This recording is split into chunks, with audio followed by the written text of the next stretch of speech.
ಶುಕ್ರ ವಕ್ರಿ 2026 42 ದಿನಗಳ ಕಾಲ ವೃಷಭ ಸೇರಿ ಈ 6 ರಾಶಿಯವರು ಸ್ವಲ್ಪ ಜೋಪಾನ. ಇದೇ ಅಕ್ಟೋಬರ್ ತಿಂಗಳಿನಲ್ಲಿ ಶುಕ್ರ ಗ್ರಹವು ತನ್ನ ಹಿಮ್ಮುಖ ಸಂಚಾರವನ್ನು ಆರಂಭಿಸಲಿದೆ. ಶುಕ್ರನ ಚಲನೆಯಿಂದಾಗಿ 42 ದಿನಗಳವರೆಗೆ 6 ರಾಶಿಗಳಿಗೆ ಸೇರಿದ ಜನರು ತುಂಬ ಎಚ್ಚರಿಕೆಯಿಂದ ಇರಬೇಕಾದ ಅಗತ್ಯವಿದೆ. 6 ದುರದೃಷ್ಟಕರ ರಾಶಿಗಳ ಬಗ್ಗೆ ಇಲ್ಲಿ ತಿಳಿಯೋದಕ್ಕಿಂತ ಮುಂಚೆ ಯಾರೆಲ್ಲ ಈ ವಿಡಿಯೋನ ನೋಡ್ತಿದ್ದೀರಾ ದಯವಿಟ್ಟು ಬೇಗ ಸಬ್ಸ್ಕ್ರೈಬ್ ಮಾಡಿ, ಸಪೋರ್ಟ್ ಮಾಡಿ, ವಿಡಿಯೋನ ತಪ್ಪದೆ ಕೊನೆಯವರೆಗೂ ನೋಡಿ. ಜ್ಯೋತಿಷ್ಯ ಶಾಸ್ತ್ರದಲ್ಲಿ ಶುಕ್ರ ಗ್ರಹವನ್ನು ಪ್ರಮುಖ ಗ್ರಹಗಳಲ್ಲಿ ಒಂದು ಎಂದು ಹೇಳಲಾಗುತ್ತದೆ. ಇದು ಪ್ರೀತಿ, ಸಂಬಂಧ, ಐಷಾರಾಮಿ ಜೀವನದೊಂದಿಗೆ ಸಂಬಂಧವನ್ನು ಹೊಂದಿರುವುದು. ಯಾವಾಗ ಶುಕ್ರ ಗ್ರಹವು ತನ್ನ ರಾಶಿ ಅಥವಾ ನಕ್ಷತ್ರವನ್ನು ಬದಲಾಯಿಸುವುದೋ ಇದರ ಪ್ರಭಾವವನ್ನು ಎಲ್ಲ ರಾಶಿಗಳ ಮೇಲೆ ನೋಡಬಹುದಾಗಿದೆ. ಹಾಗೆ ಶುಕ್ರನು ಯಾವಾಗ ತನ್ನ ಹಿಮ್ಮುಖ ಸಂಚಾರವನ್ನು ಆರಂಭಿಸುವುದೋ ಇದರಿಂದಾಗಿ ಕೆಲವು ರಾಶಿಗಳಿಗೆ ಸೇರಿದ ಜನರು ಹೆಚ್ಚು ಸಮಸ್ಯೆಗಳನ್ನು ಎದುರಿಸಬೇಕಾಗಿ ಬರಬಹುದು. ಹಾಗಾಗಿ ಶುಭಗ್ರಹ ಎಂದು ಕರೆಯಲ್ಪಡುವ ಶುಕ್ರನು ಇದೇ ಅಕ್ಟೋಬರ್ 3 ರಾತ್ರಿ 12:45ಕ್ಕೆ ತನ್ನ ಹಿಮ್ಮುಖ ಸಂಚಾರವನ್ನು ಆರಂಭಿಸುವುದು. ಈ ದಿನದಿಂದ 42 ದಿನಗಳ ಕಾಲ ಅಂದರೆ ನವೆಂಬರ್ 14ರವರೆಗೆ ಶುಕ್ರನು ತನ್ನ ಹಿಮ್ಮುಖ ಸಂಚಾರವನ್ನು ಮಾಡಲಿದ್ದಾರೆ. ಹಾಗಾಗಿ ಅಕ್ಟೋಬರ್ 3ರ ನಂತರ 6 ರಾಶಿಗಳಿಗೆ ಸೇರಿದ ಜನರು ತಮ್ಮ ಆರೋಗ್ಯ, ಪ್ರೀತಿ, ಮಕ್ಕಳು, ಕೆಲಸ, ಮಾನಸಿಕ ಒತ್ತಡಗಳಿಗೆ ಸಂಬಂಧಿಸಿದಂತೆ ಹೆಚ್ಚಿನ ಸಮಸ್ಯೆಯನ್ನು ಹೊಂದುವರು. ಹಾಗಾಗಿ 42 ದಿನಗಳ ಕಾಲ ಈ ರಾಶಿಗಳಿಗೆ ಸೇರಿದ ಜನರು ಬಹಳ ಎಚ್ಚರಿಕೆಯಿಂದ ಇರಬೇಕು. ಆ ದುರದೃಷ್ಟಕರ ರಾಶಿಗಳಲ್ಲಿ ನಿಮ್ಮ ರಾಶಿಯು ಒಂದಾಗಿದೆಯಾ ಎಂಬುದರ ಬಗ್ಗೆ ಸಂಪೂರ್ಣ ಮಾಹಿತಿಯನ್ನು ಇಲ್ಲಿ ತಿಳಿಯೋಣ. ಮೊದಲನೇದಾಗಿ ವೃಷಭ ರಾಶಿ. ಇದೇ ಅಕ್ಟೋಬರ್ ತಿಂಗಳಿನಲ್ಲಿ ಶುಕ್ರ ಗ್ರಹವು ತನ್ನ ಹಿಮ್ಮುಖ ಸಂಚಾರವನ್ನು ಮಾಡುವ ಮೂಲಕ ವೃಷಭ ರಾಶಿಗೆ ಸೇರಿದ ಜನರು ಈ ಅವಧಿಯಲ್ಲಿ ತಮ್ಮ ಆರೋಗ್ಯದ ಬಗ್ಗೆ ಹೆಚ್ಚಿನ ಕಾಳಜಿಯನ್ನು ವಹಿಸಬೇಕಾಗುತ್ತದೆ. ಹಾಗೆ ಈ ಸಂದರ್ಭದಲ್ಲಿ ಯಾವುದಾದರೂ ಸಮಸ್ಯೆ ನಿಮ್ಮನ್ನು ಕಾಡುತ್ತಿದ್ದರೆ ಅದನ್ನು ನಿರ್ಲಕ್ಷಿಸುತ್ತಿರುವುದರಿಂದ ಭಾರೀ ನಷ್ಟ ಉಂಟಾಗಬಹುದು. ಜೊತೆಗೆ ಈ ಅವಧಿಯಲ್ಲಿ ಕೆಲಸದಲ್ಲಿ ಒತ್ತಡ ಹೆಚ್ಚಾಗುವುದು. ಇದರಿಂದಾಗಿ ನೀವು ಮಾನಸಿಕವಾಗಿ ಹಾಗೂ ಶಾರೀರಿಕವಾಗಿ ಸುಸ್ತು ಇತ್ಯಾದಿ ಆರೋಗ್ಯ ಸಮಸ್ಯೆಯನ್ನು ಎದುರಿಸಬೇಕಾಗಿ ಬರಬಹುದು. ಜೊತೆಗೆ ಈ ಅವಧಿಯಲ್ಲಿ ವೃಷಭ ರಾಶಿಗೆ ಸೇರಿದ ಜನರು ತಮ್ಮ ಆಹಾರದ ಬಗ್ಗೆ ಹೆಚ್ಚಿನ ಗಮನವನ್ನು ನೀಡಿ ಅನಗತ್ಯ ಒತ್ತಡಗಳಿಗೆ ಒಳಗಾಗದಂತೆ ಎಚ್ಚರವನ್ನು ವಹಿಸಿ. ಜೊತೆಗೆ ಈ ಅವಧಿಯಲ್ಲಿ ನಿಮ್ಮ ದಿನಚರಿ ಹಾಳಾಗದಂತೆ ಮುನ್ನೆಚ್ಚರಿಕೆ ಕ್ರಮಗಳನ್ನು ಕೈಗೊಳ್ಳುವುದು ಉತ್ತಮವಾಗಿದೆ. ಎರಡನೇದಾಗಿ ಮಿಥುನ ರಾಶಿ.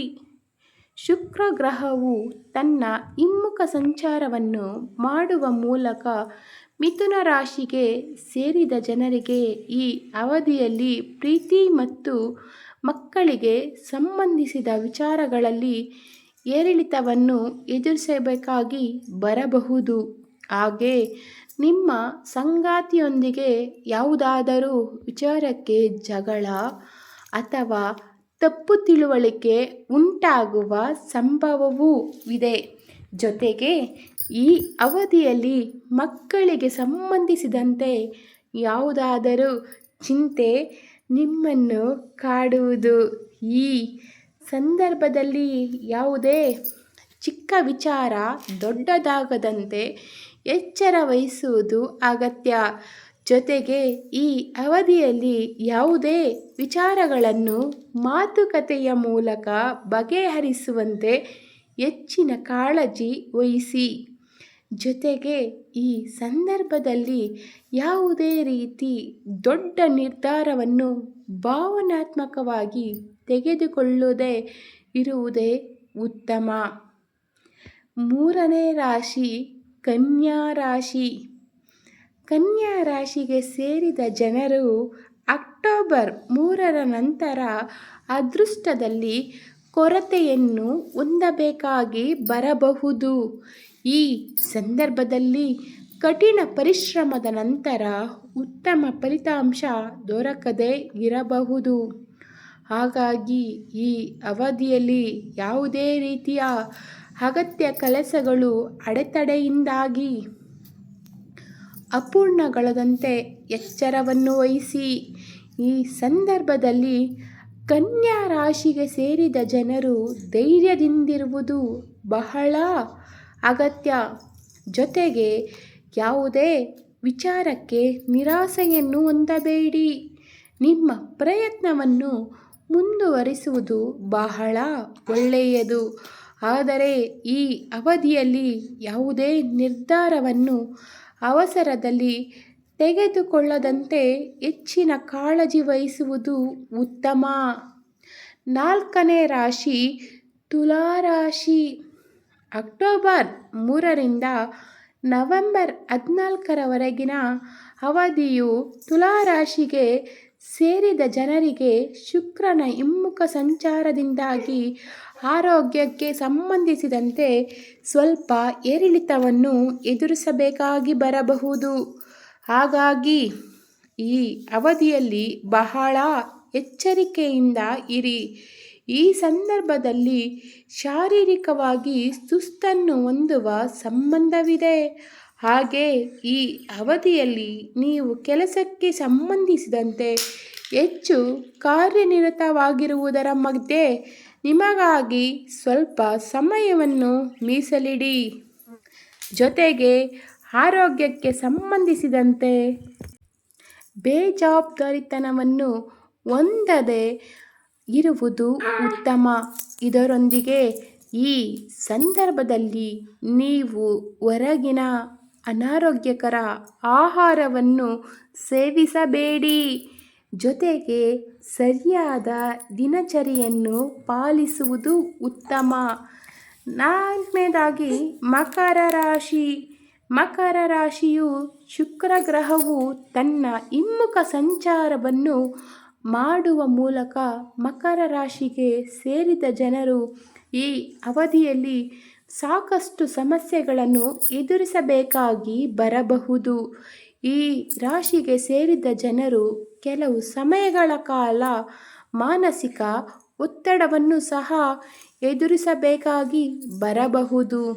ಪ್ರೀತಿಯ ಜೀವನ, ಮಕ್ಕಳು, ವ್ಯಾಪಾರ, ವ್ಯವಹಾರಕ್ಕೆ ಸಂಬಂಧಿಸಿದ ವಿಚಾರಗಳ ಮೇಲೆ ಬಲವಾದ ಪ್ರಭಾವ ಬೀರುವ ಸಂಭವವೂ ಕೂಡ ಇದೆ.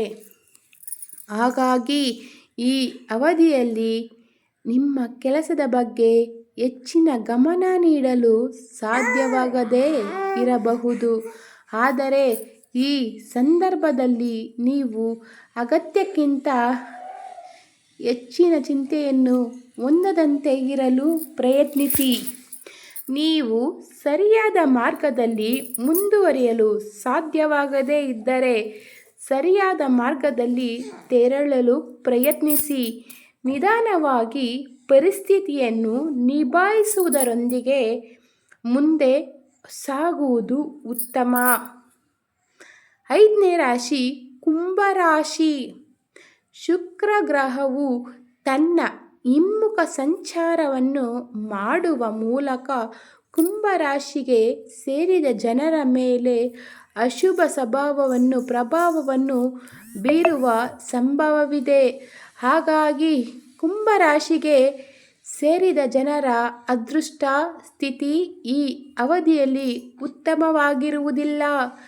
ಕೆಲವು ಕೆಲಸಗಳಲ್ಲಿ ನೀವು ವಿಳಂಬವನ್ನು ಈ ಅವಧಿಯಲ್ಲಿ ಎದುರಿಸಬೇಕಾಗಿ ಬರಬಹುದು ಅಥವಾ ಯಾವುದಾದರೂ ಹೊಸ ಕೆಲಸವನ್ನು ಪ್ರಾರಂಭಿಸಲು ಅಗತ್ಯಕ್ಕಿಂತ ಹೆಚ್ಚಿನ ಕಠಿಣ ಪರಿಶ್ರಮವನ್ನು ಮಾಡಬೇಕಾಗಿ ಬರಬಹುದು. ಜೊತೆಗೆ ಈ ಸಂದರ್ಭದಲ್ಲಿ ಅದೃಷ್ಟ ಸಂಪೂರ್ಣ ಬೆಂಬಲವನ್ನು ನೀವು ಪಡೆಯಲು ಸಾಧ್ಯವಾಗುವುದಿಲ್ಲ. ಇದರಿಂದ ನೀವು ಸಮಸ್ಯೆಯ ಸುಳಿಯಲ್ಲಿ ಸಿಲುಕುವ ಸಂಭವವಿದೆ. ಈ ಅವಧಿಯಲ್ಲಿ ನೀವು ಧೈರ್ಯದಿಂದ ಪರಿಸ್ಥಿತಿಯನ್ನು ಎದುರಿಸುವುದು ಬಹಳ ಅಗತ್ಯ. ಹಾಗೆ ಈ ಅವಧಿಯಲ್ಲಿ ಕುಂಭರಾಶಿಗೆ ಸೇರಿದ ಜನರು ಪರಿಸ್ಥಿತಿಯನ್ನು ಉತ್ತಮವಾಗಿ ನಿಭಾಯಿಸುವುದರ ಕಡೆಗೆ ಹೆಚ್ಚಿನ ಗಮನವನ್ನು ನೀಡಿ. ಈ ವಿಡಿಯೋ ಇಷ್ಟವಾದರೆ ಲೈಕ್ ಮಾಡಿ, ಶೇರ್ ಮಾಡಿ, ಸಬ್ಸ್ಕ್ರೈಬ್ ಮಾಡಿ. ತಮ್ಮ ಅಮೂಲ್ಯವಾದ ಸಮಯವನ್ನು ನೀಡಿದ್ದಕ್ಕೆ ಧನ್ಯವಾದಗಳು.